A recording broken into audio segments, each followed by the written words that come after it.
برائے کرم حالات حاضرہ پر تبصرہ فرما کر مسلم افراد کے لیے مدبرانہ تدبیروں پر روشنی ڈالیے. ہمارے قومی حالات کیا رخ اختیار کر سکتے ہیں؟ میرا خیال یہ ہے کہ لب بندو چشم بندو گوش بند. اس وقت جو ہے یہ صوفیانہ نقطہ تصوف کی میں نے بڑی مخالفت کی ہے. آج میں صوفی بنتا ہوں جب لب بندو گوش بندو چشم بند.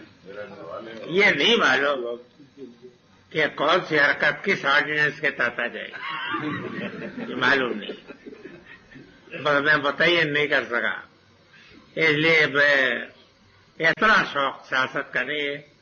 ایک مرتبہ 20 ماہ جیل کاٹ چکا ہوں، ایک مرتبہ 10 ماہ کاٹ چکا بلا وجہ لیڈروں کی لیڈری کے نظام میں، اور کوئی قصور نہیں میرا. تو میں اس کے لیے تیار نہیں ہوں، ذرا معاف کیجیے. اور اس کے لیے میں جو اشار کرنے کو اگر کہے تو اشار میں بہت کرتا ہوں. اس کے لیے لیڈری سے بچنے کے لیے جو اشار کرنا پڑا ہے، میں اس امتحان میں 100% کامیاب ہوں. مجھے منظور نہیں ہے. دین اور شریعت کی تکمیل الگ الگ بیان کی گئی ہے. ان دونوں میں کیا بنیادی؟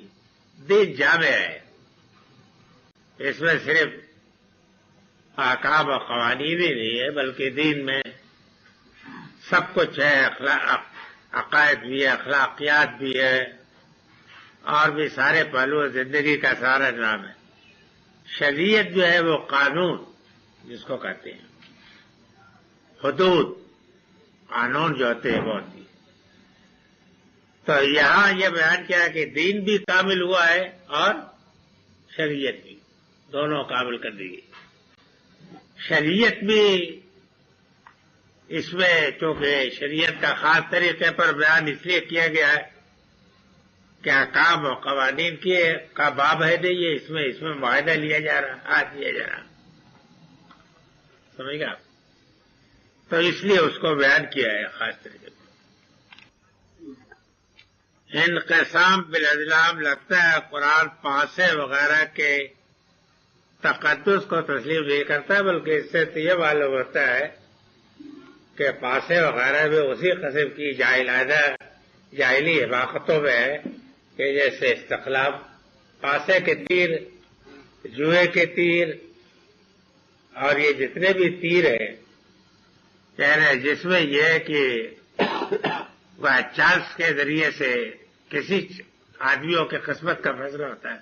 کل یہ یاد رکھیے کہ بعض اتفاق پر یہ جو آبادی نہیں، زندگی کو حقائق کے ساتھ گزارنا چاہیے. سمجھ گا؟ اس میں پاسے بھی آئیں گے. کیا واقع ہے حضور پاک جب باہر جانتے تھے یہ جاننے کے لیے کہ کون سی ذات جائیں گی قرآن ڈالا جاتا تھا. قرآن اور چیز ہے، قرآن میں کوئی عقلی اخلاقی کوئی بات نہیں ہے. سمجھ گا؟ قرآن کے معنی تو یہ ہوتے ہیں نا کہ ایک ایسے معاملے میں کہ جس میں کہ بہرحال ایک کا انتخاب کرنا ہے اور اس معاملے میں کوئی نص شرعی نہیں ہے. سمجھ گیا؟ تو یہ طریقہ اختیار کیا جاتا ہے کہ بھائی چلو قرآن ڈال لو. قرآن ڈالنا جائز ہے، وہ اس سے کوئی تعلق نہیں ہے، اس میں ضرر نہیں ہے، غرر نہیں ہے، کوئی ضرر یا غرر نہیں ہے. اور اسلام میں وہ معاملے کی شکلیں جائز ہیں کہ جس میں کسی پارٹی کا ضرر یا کسی ایک پارٹی کا دھوکہ نہ ہو. لاکھوں حاجی قرآن سے اجازت ہیں، اس میں بھی کوئی حرج نہیں. استخارے میں ہمارے وہ شکار اکابرین اپنے فیصلے بجائے سوچ بچار کے استخارے کے ذریعے کرتے ہیں. کیا پرائز بانڈ کی تقسیم لاٹری وغیرہ کے ذریعے نہیں ہو رہی ہے؟ دو ٹوک بتائے. پاس قرے استخارے. استخارے میں تو یہ ہوتا ہے کہ اللہ میری استغفر بقدرت کے واصل کو من فضل کریم اللہ انت تعلم ولا اعلم انت تقدر ولا اقدر اللهم ان كنت تعلم ان هذا الامر خير لي في ديني ومعاشي وعاقبة امري فاقدر ويسر وبارك لي فيه وان كنت تعلم ان هذا الامر شر لي في ديني ومعاشي وعاقبة امري فاصرف عني واصرفني عنه واقدر للخير اسقل. یعنی اللہ کے حوالے کر دیا کہ میں غائب نہیں جانتا. سمجھ گیا؟ تو سب جانتا ہے. تو جس چیز میں میری بہتری ہو اس کے رہنمائی کر اور جس چیز میں میرے لیے زحمت کا باعث اور نقصان کا اس سے مجھے بچنے کی ضرورت. تو یہ تو بڑی عبادت ہے. یہ تو نہ صرف یہ کہ کوئی گناہ نہیں ہے بلکہ صحیح جو توحید ہے اس کا تقاضا یہ ہے کہ واقع ہے کہ ہر قدم اٹھاتے وقت سمجھ گا یہ کر لینا چاہیے. صرف وہاں استخارہ نہیں جائز ہے کہ جہاں خیر کا پہلو معلوم. مثلا نماز کے لیے استخارہ کرنے کی ضرورت نہیں, وہ تو پڑھنی پڑے گی.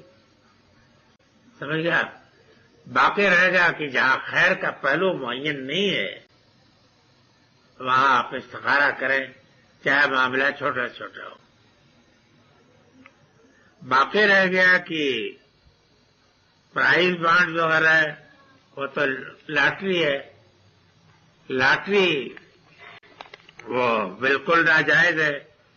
اس کی وجہ یہ ہے کہ اس میں بہرحال یا تو ضرر ہے یا غرر ہے. دونوں میں سے ایک لازم پائے جائے گا یا دونوں پائے جائیں گے. اور یہ جہاں یہ دونوں پائے جائے تو وہ معاملہ بالکل باطل ہو جاتا ہے.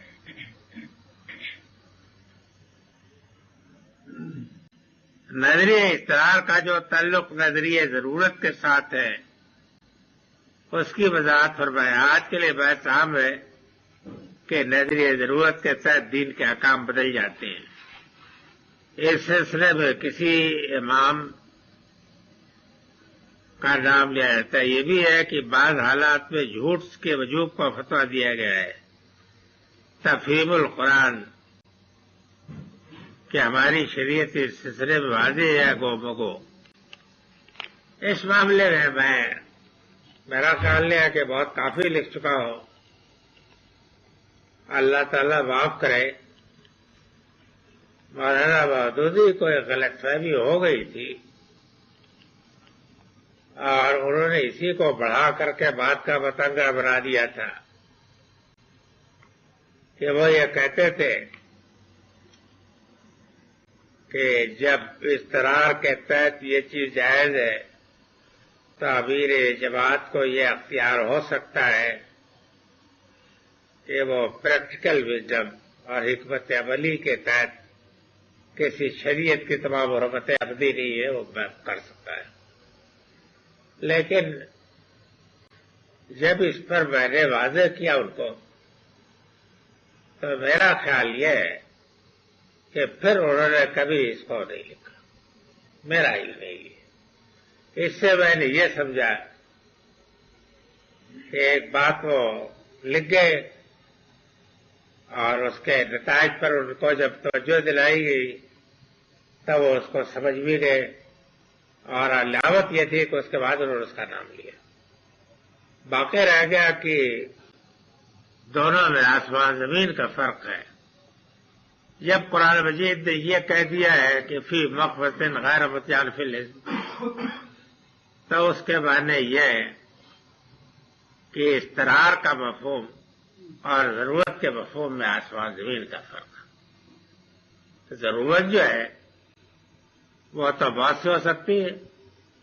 آج آپ کا گوشت کی کمی ہے یہ ضرورت تو ہے لیکن اس کو استرار کہنا تو ممکن نہیں کہ یہ استرار ہے.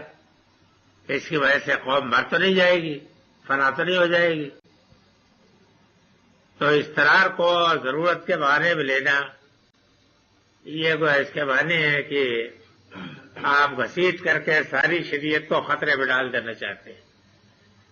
اس زمانے کے جو لوگ ہیں ان کی تو معافی چاہتا ہوں، ان کی میں کوئی وکالت نہیں کر سکتا، مگر اس مسئلے میں جہاں تک کہ تفہیم القرآن کا حوالہ دیا ہے، یہ واقعہ ہے کہ مولانا مودودی صاحب نے پھر نہیں اس کے بارے میں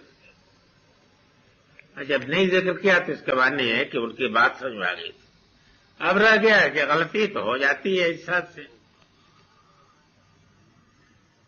عالم برزخ کہاں واقع ہے؟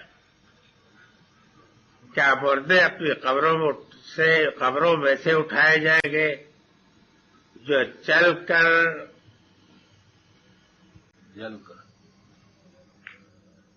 اور جن کو درندوں نے کھا لیا وہ کیسے اٹھیں گے؟ عالم برزخ جو ہے یہ قبر جو ہے اس سے تعلق نہیں ہے۔ صاف معلوم ہوتا ہے کہ ایک تو یہ دنیا ہے اور ایک آخرت ہے اور ایک بیچ میں ایک عالم اور ہے آخرت کے ہونے سے پہلے۔ اس عالم میں ہمارے ارواح کا خاص صالحین کے ہوں، شہداء کے ہوں یا بروں کے ہوں، سب کا اجتماع ہے۔ وہاں سے آل فرعون کے متعلق قرآن مجید میں بیان ہوتا ہے نا کہ ان کو اس کے ان مقامات کی سیر کرائی جاتی ہے جہاں دوزخ میں جانا ان کو، اور ہمارے یہاں شہداء کے متعلق یہ آتا ہے کہ ان کے اوپر وہاں سے بشارتیں اور رزق یہ سب حاصل ہوتا ہے۔ اب یہ ہے کہ وہ مقام کہاں ہے، اس سائنس کے زمانے میں یہ سوال مجھ سے نہ کیجیے۔ اس کی وجہ یہ ہے کہ اب تو یہ معلوم ہو رہا ہے کہ ابھی کل ہی خبر کہ نہ جانا ہے اس نظام شمسی کے اندر سے نہ جانے ابھی کتنے نظام شمسی کسی کچھ پتہ نہیں۔ تو میں اس پوزیشن میں نہیں ہوں کہ آپ کو لے چل کے دکھا دو کہ یہاں عالم برزخ۔ ایمان کی بات یہ ہے کہ دنیا کے متعلق ہماری معلومات بالکل اتنی ہیں جتنی کی دنیا کے متعلق چوٹی کیوں کسی ہوگی، اس طرح نہیں، اس کائنات میں۔ یہ شکر کیجئے کہ اب اہل سائنس کا دماغ درست ہوا ہے، سمجھ گیا؟ اب وہ یہ مانتے ہیں کہ ہم نے جانا کچھ نہیں جانا، اب وہ یہ مانتے ہیں کہ نہ جانے کتنے عالم ہیں، سمجھ گیا؟ یہ بات بھی ہے کہ قرآن مجید کی بنیادی جو باتیں ان کو مانتے چلے جا رہے ہیں، اس میں کوئی شبہ نہیں، سمجھ گیا؟ اب یہ ہے کہ ایک وہ ہے بیوقوفوں کا گروہ کہ جو فلسفی نہیں ہے وہ بنی ہے، سمجھ گیا؟ روپے پیسے کے سوا اور کسی چیز سے مطلب نہیں ہے۔ کچھ بیل سے بھی ہے، ایسے وہ کہتے ہیں کہ جس چیز کو ہم نے دیکھا نہیں، چھوا نہیں، پکڑا نہیں، اس کو کیا مانے، لیکن تھنکر اور جو فلاسفر ہیں، سمجھ گیا، وہ آپ یقین کریں کہ وہ سب چیزوں کو مانتے ہیں کہ جو چیزیں ماننے کی۔ دنیا غیر مترائی ہے، کوئی نہیں جانتا، اس کا خالق عظیم قدرت، عظیم حکمت، عظیم شان رکھتا ہے، سمجھا؟ سب سے بڑا ملحد تو وولٹیر تھا نا جی، اس کی تحریریں پڑھے تو آدمی کئی دن کے لیے تو واقعی بڑا مومن بھی ہو تو ملحد ہو جاتا ہے۔ یعنی واقع ہے کہ میں اس کی کتاب چیزیں پڑھ کے یہ کہتا ہوں، عجیب حیرت تو گئی لکھنے والا، لیکن کہتا ہے nature cries of that not exist, یہ کائنات چیخ چیخ کر شہادت دے رہی ہے کہ خدا موجود ہے۔